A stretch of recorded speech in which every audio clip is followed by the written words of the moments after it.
Hi, welcome to the final presentation for the SAFE Capstone for the Computer Science Department at Portland State University for the winter and spring term of 2021. I'm Sarah Haskew and I'm the team lead. I'm Desmond. I'm the lead front-end engineer. I'm Jinqian, one of the front-end member. I'm Rio Lei. I'm also a front-end engineer. I'm Kelsey Larson. I am the lead backend engineer. I'm Omar Scott, and I'm a front-end engineer. I'm Dominique Moore. I'm a back-end engineer. I'm Kai Moore, and I'm a back-end engineer. We're going to start our presentation by doing a quick demo of the software. SAFE is an anonymous feedback messaging system that allows students at Portland State University to submit feedback to staff at PSU. When designing and developing this website, our team had two main goals in mind: usability and simplicity. We don't want a confusing design to be what prevents students from having their feedback heard. This system has two main components: the messaging form and the live chat. The very first thing you can see when you enter our website are these two options, presented as large, hard-to-miss buttons. From here, you have three possible paths. As you can see on the bottom of the screen, there is an option for the administrator to log in. We wanted this to be as inconspicuous as possible so as to not distract from the other two options. Let's look at the chat feature first. Here we have a classic messaging page. When an administrator is active, students will be able to send their ideas or feedback directly to an admin in real time. This feature will be hugely beneficial to students who have feedback they want to share in a time crunch.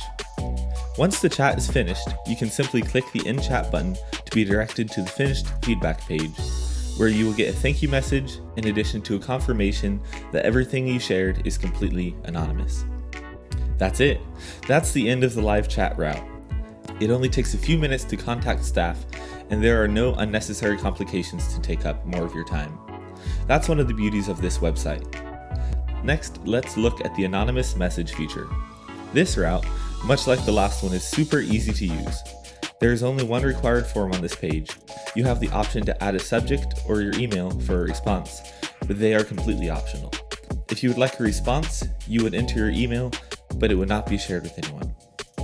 Once you fill out the form and submit your feedback, you're done. At this point, your feedback is on its way to PSU, but you're good to go and live your life knowing that your feedback is in good hands. Speaking of PSU admin, let's talk about the admin side of things. If you click the login button on the home screen, we have the classic sign-in page, create account page, and forgot password page, which are all pretty self-explanatory. But the most important part of the admin account is the admin dashboard. This is where all the messages would come in. You have the option to reply, delete, flag, mark a message as unread, or move a message to junk. In addition, there are 5 folders you can use to categorize your messages. Overall, this is basically an email inbox where all messages are fully anonymous. This was just a quick overview of the software, and while there are lots of other features we don't have time to cover today, these are some of the big ones. Thank you for your time, and stay safe.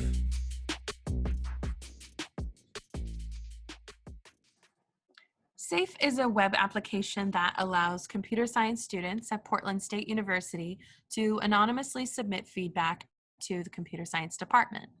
Students can use the app to submit their message to a general department inbox, and SAFE delivers the message to the recipient while fully obscuring the student's identity. And then if the student wishes to receive a response, they can submit their email, and the student will receive a response to their email without the faculty member ever having seen their actual email address. The department can then take that feedback and make changes that further benefit the students. This software is important to us as computer science department because it's great to have a hand in something that might improve the department. And anonymous feedback is a great way to get honest opinions. Students and teachers inherently have a power dynamic that makes it hard to give feedback sometimes. And it's important for students to be heard in a way that doesn't grapple with that dynamic. And now I'll turn it over to Rio to discuss our target audience. All right. Our main audience are computer science students. Our design for the website will help encourage students to give feedback that they would normally keep to themselves. We want to make sure that their information will not be collected, so by doing that, we do not require them to log in. Lastly, our design is simple and is very easy to navigate. We decided to split into two groups, a front-end group that is led by Graham and a back-end group that's led by Kelsey. We decided to go for a modified agile environment. We did this because we didn't have a flexible deadline. At first, we would meet twice a week to make sure everyone knows what they need to do. And as we settle in, we decided to meet once a week to do code review and then push it up to GitHub. Next, I'm going to talk about some of the primary features we have in the Safe app. The first thing I'd like to discuss is the anonymous live chat room. I'll discuss this more on the next slide, but basically this is a simple way to connect with staff at PSU and give them feedback. The next feature I'd like to address is the anonymous feedback form. Kai will discuss this more in a few slides, but like the name suggests, this is a form where you can submit longer feedback when you don't need that instantaneous response. This brings me to my next point, which is about anonymous replies. In a lot of cases, users would like a response. If a user has a question about something, or they just want confirmation that their feedback was put into consideration, they need a channel to get a reply. Being an anonymous system, however, this brings up some challenges. If the admin can see the email address of the person who reached out to them, the software isn't anonymous anymore, which is not what we want in the anonymous app. So to solve this problem, we decided that we would simply hide this information from the staff. With our design, if the staff is replying to a message, they simply type in a subject and a message body and send it without ever knowing who it's being sent to. Speaking of the admin, let's talk about the administrator account. We developed a full admin account where admin can log in and view their dashboard. The dashboard has an inbox of all messages in addition to useful tools to categorize and clean out their inbox. This is where the admin can view and reply to their feedback. We want this to be a simple, easy to use interface so admin wouldn't have to learn a new software. This is a brief overview of the main features of the website. Next, let's dive a little bit deeper into the chat room. Like I pointed out in the last slide, this is a great way to get instantaneous feedback from staff. At this point, Mark Jones, the department chair of the computer science department, is the sole admin of this website. But we see this branching out in the future, and we hope to have staff on hand during the week to answer any questions or comments you may have. The beauty of this live chat is the speed. If something comes up and you need to reach out in a quick, effective manner, this app gives you this ability. Usually when you try to connect to staff, it takes a couple days to get a response. So if you need a question answered in a time crunch, you aren't able to do this. With our live chat feature, however, this is no longer an issue. The chat was developed using sockets and is simple and intuitive to use. Next, Kai is going to talk a little bit more about the anonymous feedback form. So like the chat room, the anonymous feedback form allows you to send a completely secure anonymous message, but this time it's not going to have the instantaneous reply. So you fill out your subject, message, and email address. The message is the bare minimum, the one thing you need, and the subject and email are optional. The email is there for getting a reply, if you would like that. And then we call a function on submit of that form to check for a valid input. So we don't send any empty messages or ones that have invalid email. And then any submissions that make it through this check are saved with a post request to the database so that later the admin, when they log in, they can view all of these messages with, of course, the email address hidden for security. And now over to Dom for more on this admin behavior. So as stated before, there's an admin account. And in order to use our website, you don't need to sign in. You can just use the form or the live chat to chat with an administrator. However, if you are an administrator for this website, you will have to log in, and if we wanted to securely have your data transmitted over to a database, And upon successful login, you'll be able to view the admin dashboard, which will give you access to the data that anonymous users sent to the MongoDB database. And you'll be able to reply to anybody who said they wanted to reply anonymously.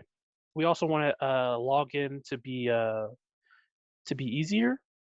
So if the admin already logged in once, they wouldn't have to log in again if they did so recently. Now we want to talk about some additional features. So as I stated before, we implemented a login feature for admin users. We want to make it secure so that no one else could get their data and potentially see the feedback that anonymous students were sending. We wanted to have a way to store anonymous feedback for the admin, and also have a notification system for the admin, maybe to their email address. And we want to allow admins to read anonymous feedback from the MongoDB database, and a way to email anonymous users who provided an email with their feedback. And now I'll pass it to Kelsey to talk about the architecture. So now that you know a little bit about what the project meant to achieve on the user aspect, I'm going to tell you a little bit about the architecture from a low-level implementation, as well as the tools that we needed to use. As you can see on this slide, we used an express server built in the Node.js framework in our backend. This means that we created a classic HTTP connection to the internet. Furthermore, we connected to MongoDB, its own existing server where we stored the forms and the messages. This IO was then integrated into our server, where the server is able to push the IO from MongoDB to the requesting client page. The entire project is hosted on Heroku Cloud. This means that our code lives on Heroku's servers, and once someone types in our web address, the fully functioning website will be reached.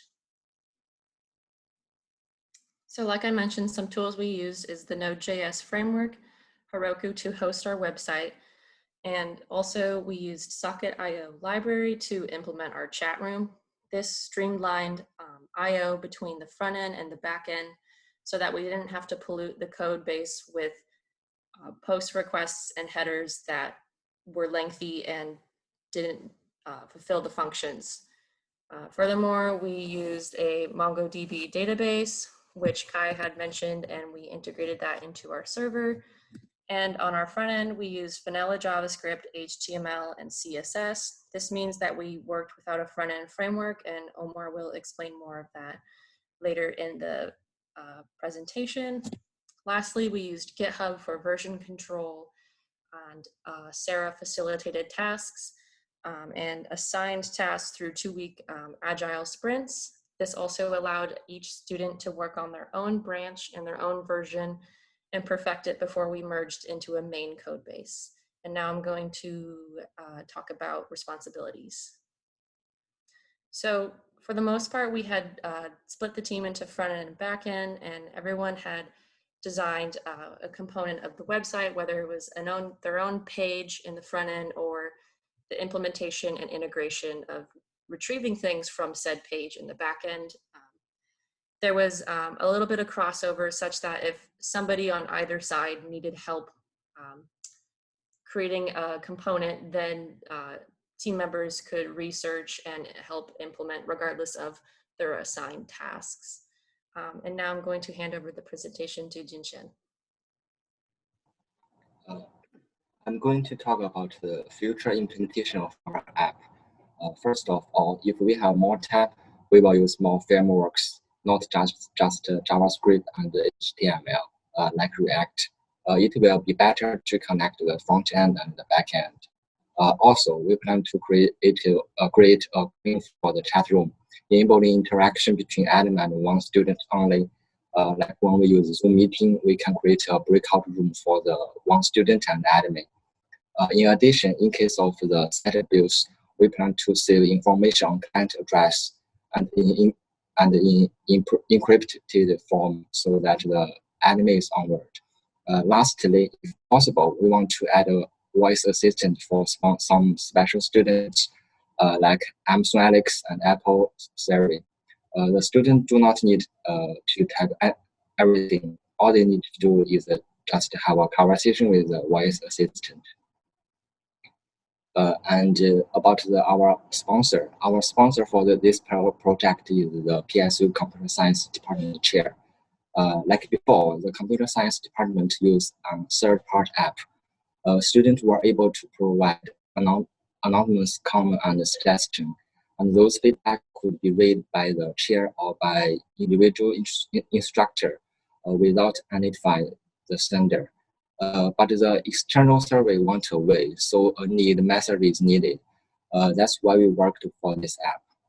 And move forward, the safe software will be used in the department to collect feedback.